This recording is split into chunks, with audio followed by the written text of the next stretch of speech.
Kamusta kayo dyan? Ngayon, ang gagawin ko naman, ipapakita ko lang yung mga darating sa inyo sa Pilipinas dyan. Hindi ko lang alam kung kailan. Siguro mga after New Year na. Ha? Hintayin nyo na lang, ha? Sisimulan ko na ang pag-i-explica sa mga nandito. Okay? Ang una natin, lotion. Lotion, mamahalin to, kaya huwag nyo masyado gamitin, ha?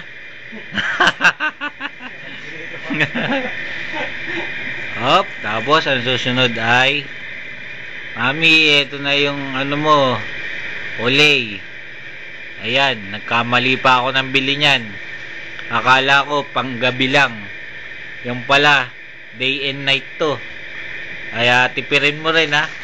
Dapat mga every other day lang.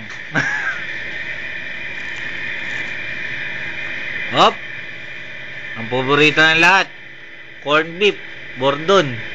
Ayos, masarap na masarap to. Favorite ko to rito sa Saudi. Ang susunod, Nutella. Hindi ko alam, hindi ko pa natitikman to eh. Sabi ni paring Louie, masarap raw to. Sarap yan. At ang susunod, ang Give na sabon. Ito ay na-free ko lang sa sa grocery nung bumili kami ng pampapackage.